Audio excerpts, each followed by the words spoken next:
What's up guys, how's it going? Welcome to another video here on the channel. In today's video, I'm going to talk about one of the most famous cases from Australia, the case of the disappearance of model Revelle Balmain. So without further ado, let's go to the video.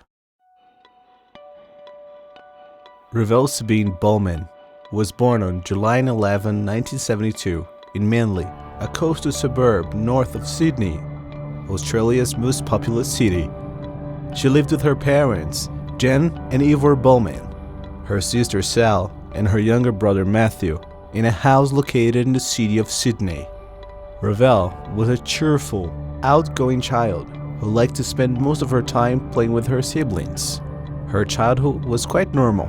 However, a tragedy would mark her life forever. In 1976, when she was only 4 years old, she saw the body of her little brother, who was just over a year old, floating in the family pool.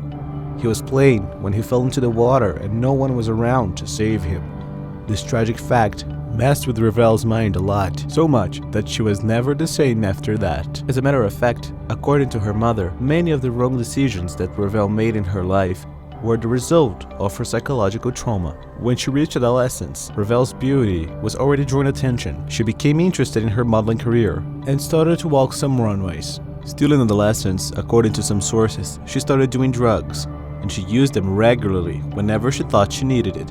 When she reached adulthood, she started to work in some modeling agencies, where she got good contacts in this area. Because of her beauty, many men wanted her and offered her a lot of money to have a night with her. As Revelle didn't make a lot of money as a model, she saw the opportunity to raise extra money from it and decided to work for an escort agency. She then became a luxury escort, where she used the pseudonym Misha and had a list of select clients provided by the agency who were willing to pay a high price for a night with her.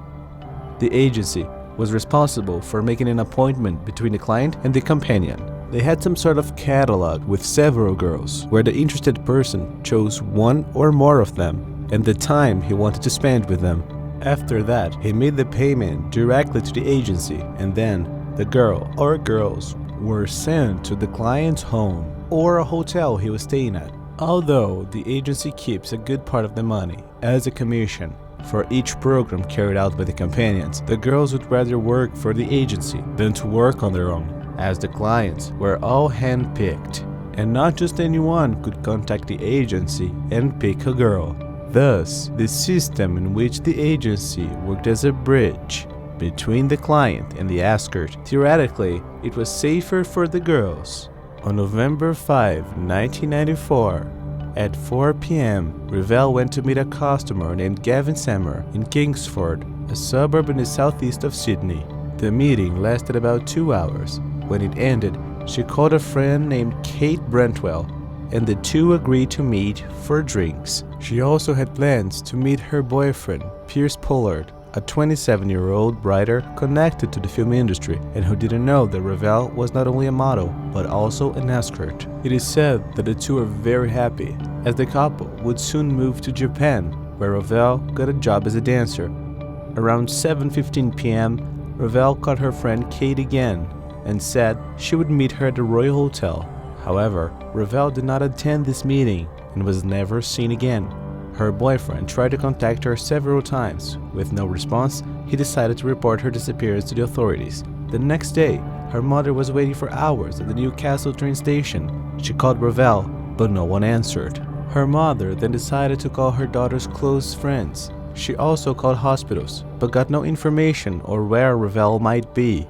Then, she called her other daughter, Revelle's sister, who told her she had better contact the police. Revelle was supposed to meet her mother at 11 a.m. for a farewell lunch, as she would soon be traveling to Japan with her boyfriend. At first, the police had the theory that Revelle had decided to go to Japan alone, and that for some reason, she didn't want to go with her boyfriend anymore. She also didn't want to say goodbye to her family. Her boyfriend and her family thought this police theory was absurd and said she would never do anything like that. On November 7, 1994, 2 days after Revelle Balmain disappeared, several of her belongings were found scattered across 4 different streets in Kingsford. Among these belongings were her purse, makeup, diary, credit cards, keys to her apartment, and the pair of shoes she was wearing the day she disappeared. One shoe on the street and the other on another street. By contacting the airport, the police obtained information that Revelle had not boarded her flight to Japan. This information overturned the theory that she had decided to go to Japan alone. Then, a more rigorous investigation began, where the police spoke to several people close to Revelle and asked them if they knew anyone who wanted to do her harm, or if she had been receiving threats for the past few days. But according to relatives and friends, no one threatened her, and she also had no enemies, as far as they knew. At one point, the police found out that Revelle was an escort, which most people close to her didn't know, including her boyfriend. And those who knew her secret told the police that she wanted to leave this life, would see her last client, and raise some money before going to Japan. When the police talked to Piers Pollard about it, Revelle's boyfriend, he didn't want to believe. According to him, dealing with his girlfriend's disappearance and then discovering by others that she was a prostitute was a double bump. The police decided to go to the escort agency of which Revelle was a part. There, they spoke with the owner couple, Zoran and Jane Stankovic. The two passed on all the information they had about Gavin owner Seymour, the last customer Revelle had met when she disappeared. The police then went to Gavin's house, where they asked him some questions. Gavin said he spent more time with Revelle than he agreed with the agency, and that he paid her off for the extra hours by giving her a check. This practice was against the agency's rules, since the agency does not earn commission when the client and the companion combine something extra or out of the ordinary without their knowledge. The police then asked for the check stub, but Gavin said he didn't have it. Gavin also said that at the end of the meeting, he went to a cafe with Revelle, where they had a few drinks, and after that, he said goodbye and left. The police asked if he had any ticket or consumption note that could prove this. He said no. After a few more questions, the cops left Gavin's house. For the police, despite Gavin being considered a suspect, they believed he had no reason to harm Revelle, since the two didn't know each other before the meeting, and thus there was no story between them that could be a motive for revenge. The police decided to go through all the dumpsters in Kingsford, the same neighborhood where Gavin lived and where Revelle's things were found lying around. However, the garbage collection had already been done and taken to the dump, where it would be almost impossible to locate any evidence. They also went to the cafe where Gavin said he had a few drinks with Revelle. There, they showed staff photos of Revelle and asked if she was there with a man on November 5th. The staff said they hadn't seen her there. The fact that Gavin Seymour was the last person to have contact with Revelle and his information passed to the police was inconsistent made him the main suspect in the disappearance. But despite this, the police did not carry out searches of the house or the car of Gavin immediately. This attitude of the police caused them to receive much criticism. According to the boyfriend, family, and friends, the police had lost interest in solving Revelle's disappearance after they discovered she was a prostitute, since the cops' treatment of Gavin didn't seem like he was a suspect at all. A few days after Revelle's disappeared, Gavin's girlfriend returned from her trip.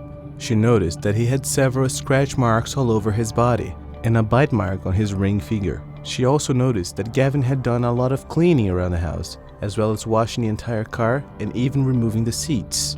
She found it all very strange, because according to her, Gavin didn't usually clean anything, and the weirdest thing is that one of his favorite shirts was missing. The police even took Gavin in for questioning, where they asked him about the scratches and that bite mark on his finger. He said it was a result of surfing, as he used to surf regularly. A coroner examined it further and even said that the scratches and bite on his finger could have been the result of a fight. Even though everything indicated that Gavin was responsible for Revelle's disappearance, he was released. Police said this evidence was not enough to charge him and keep him in custody. Gavin denied it every time when asked if he had any involvement in the disappearance. He always said the same things, that he just hired her services, then they went to have a few drinks together, and then he left. Years passed, and no one was held responsible for Revelle's disappearance. For the authorities, she was already dead, but whoever hid the body hid it very well, since even after several years since the disappearance, nothing was found, not even a hair. The family still hoped she was alive somewhere. Even though they knew the chances were slim, this case was widely publicized by the Australian media at the time, and several theories emerged regarding the disappearance of Revelle Balmain. One was that an Arab prince had paid a huge sum of money to make Revelle part of his harem, where she would be alive and live in a mansion with other girls for the sole purpose of satisfying that prince. Another is that she had left the country using false documents, where she went to live in a new life and didn't want anyone to know. Another one, which the police paid some attention to, came from a man named Mark Colton, who claimed at a party for several people that Revelle was buried so deep that no one would find her. He also stated that the person responsible for her death was Stanjevic, the owner of the escort agency in which Revelle was part, and the reason was that Revelle was supposedly drugging clients and then robbing them. Also, she would be booking meetings outside without the agency's knowledge, and thus keeping all the profit to herself. Mark Colton hails from a wealthy and influential family in Australia. His sister is a politician and lawyer who was once deputy mayor of Sydney, Australia's largest and most important city. He has also been arrested for international drug trafficking, where he posted a $1 million bond and was released, responded in freedom. Mark was one of the richest clients of the escort agency that belonged to Stanjevic, the same man he said was responsible for the crime. The police were interested in his allegations, and he was called to testify, but when he arrived at the police station, he denied everything, said he was very drunk, and nothing that came out of his mouth was true. Despite various theories about Revelle's disappearance, police said there was not enough evidence that could lead them to the person responsible. In 2008, 14 years after the disappearance, investigators in the case called Piers Pollard, Revelle's boyfriend at the time, and family members. They said they found new forensic evidence and that this would jumpstart investigations. However, such evidence apparently did not help at all, as no one was arrested and the case remained unsolved. The years passed again, and the family remained in anguish not knowing what had actually happened to Revelle. The most talked about theory is that the couple owners of the escort agency, Zoran and Jane Stanjevic, together with Gavin Sammer, hatched a plan to disappear with Revelle, and that the victim, when fleeing in despair through the streets of the Kingsford neighborhood, was abandoning her belongings to facilitate her escape, but at one point she was captured. Remember that, despite this being the most talked about theory, it is just a theory, and that according to the police, there is no evidence to corroborate it. To this day, 26 years after the disappearance of young Revelle Balmain, no one knows what actually happened to her, and the case remains unsolved. Well folks, so that's it. I'll stay right here. Best wishes, and I see you next time.